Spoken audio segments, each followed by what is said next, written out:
Hello, I'm Sophie D'Souza and welcome to my channel, Sophie Stained Glass, a channel dedicated to all things to do with architectural glass. Today's video was a request from somebody and is going to be about using double glazed units. So that's to say, when you've been asked to put your leaded panel inside a double glazed unit. So I'm going to show you a few of the things you need to think about and what a double glazed unit looks like and what it's made of, and hopefully then it'll all be a bit clearer to you. This is a little double glazed unit. It is made up of 2 pieces of 4mm glass. That's fairly consistent. You can have other glass, like sometimes you might want to put a laminate glass in and then that will come up a bit thicker, but generally it'll be 4mm glass. And then there is a spacer bar, which is this, which looks like this, or it looks like this. They come in all different sizes. And obviously this is a very slim profile. I can't really tell what size spacer bar. It might be a 5mm spacer bar, I don't know. And then you have this black goo that goes all the way around, and that's a sealant. The spacer bars come in long strips, and you get these corners. Obviously you sort of cut it to size. Let's see if I can. Okay, so you then can push them in like that. And there you've got your corner. So that's the sort of structure of a double glazed unit, a DGU. So how do we fit our panel inside? So you've got your one piece of glass.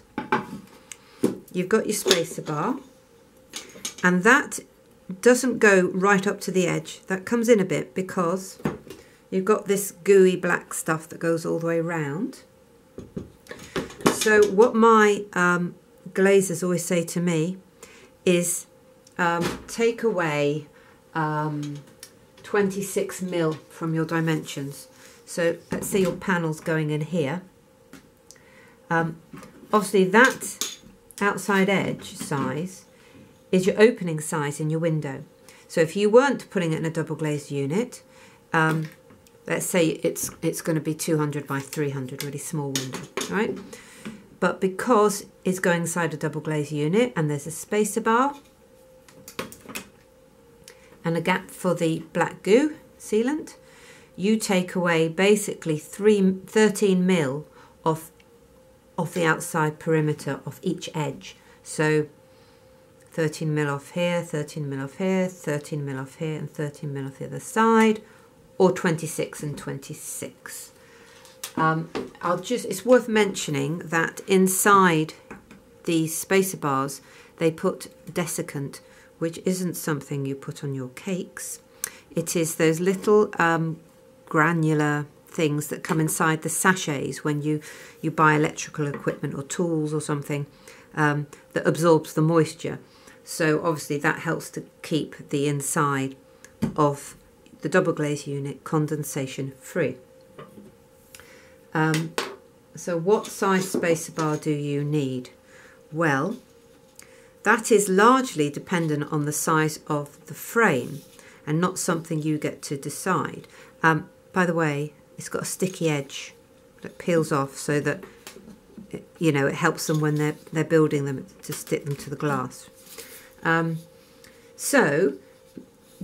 A good space for inside a double glazed unit is 16mm, meaning this would be 16mm. I don't know what this one actually is. It looks like it's 20mm, yeah. You also get 20mm. So what you've got is you've got 4mm, this is 20mm, another 4mm on top, that's a 28mm double glazed unit. And like I say, these double glazed units need to be built to the size determined by your frame.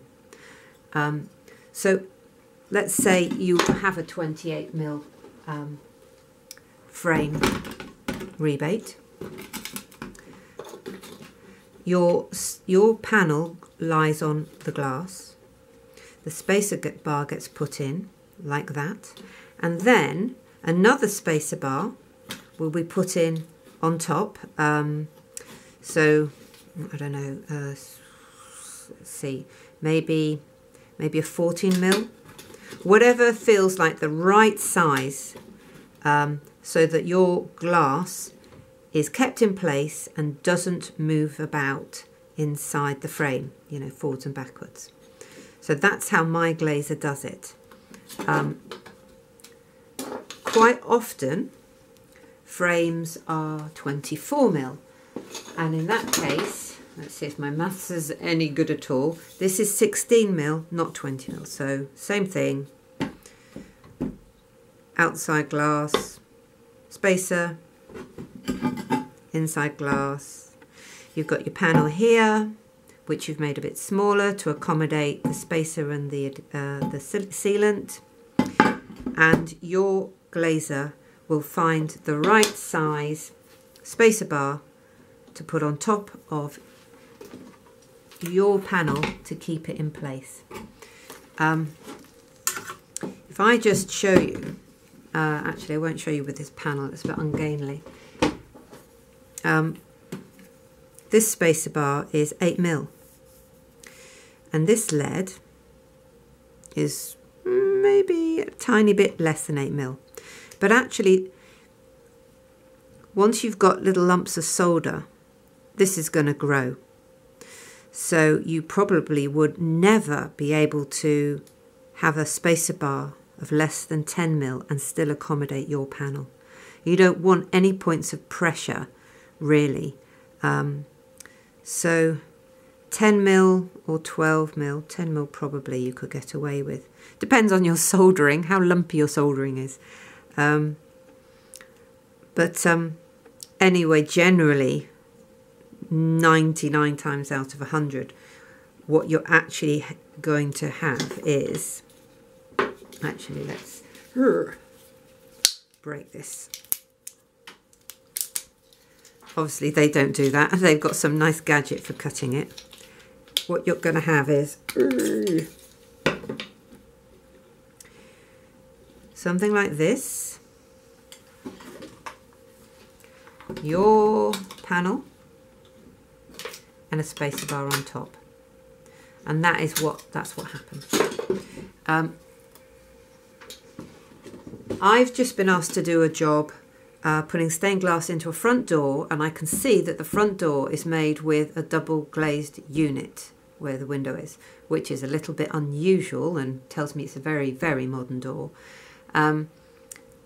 I really need to measure that double glazed unit so that I can take a view on whether or not I can fit my panel inside the double glazed unit. So I wouldn't actually be able to reuse their double glazed units, because if you try and split this, you will crack the glass. It's very rare that you could open up a double glazed unit and not ruin the glass. So you'd be buying another double glazed unit, and then you'd have to make it up thin enough to go into a front door with a piece of leaded, a leaded panel inside.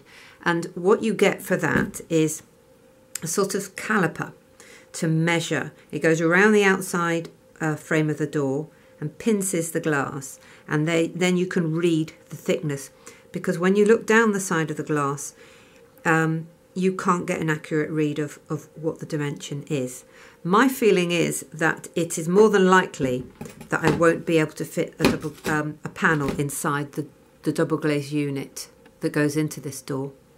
So I will have to tell the clients that and see if they are happy to have just a leaded panel and to lose their double glazed units.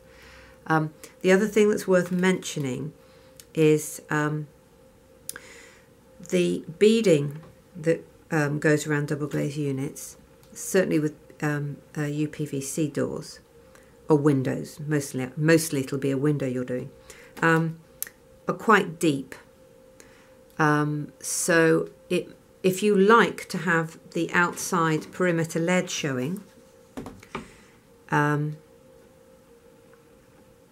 you might want to consider deeper lead. You don't have to, it depends on the look you're going for. But you definitely want to cover up the gap, because there will usually be. I mean, it's unusual if you ever get your lead completely straight. See, there's a bit of a curve there. So you do want to cover up the space between the lead and the frame, which is what beading is for, basically. So I hope I've remembered to tell you everything I wanted to tell you about double glaze units. More and more often I'm asked to do them in churches. In fact, most of my churches are now done with double glaze units because of emissions rules. And actually they don't really detract too much from the beauty of the panels, because if it's light on the outside, so you're in church and it's daylight outside, or if you're in a house, you don't see the glass that's in front of the panel. When you will see the glass that's in front of the panel is if you've got your lights on indoors. Your lights on indoors and dark outside will mean that the light bulb, the brightness of the light bulb just bounces off the inside glass. But then at night you wouldn't generally be able to see stained glass windows, so you're not really losing a lot there either. So I think that's all I was planning on saying. If I've forgotten anything, please let me know. Or if there's anything you'd like to ask, just pop a comment. Thank you. So thank you for watching. I hope that was interesting, and you know, maybe you'll only be asked to do it occasionally, but at least now you'll have a little bit of an idea of what's involved. So please like, comment and subscribe, and if you hit the bell button you'll get notified every time I post.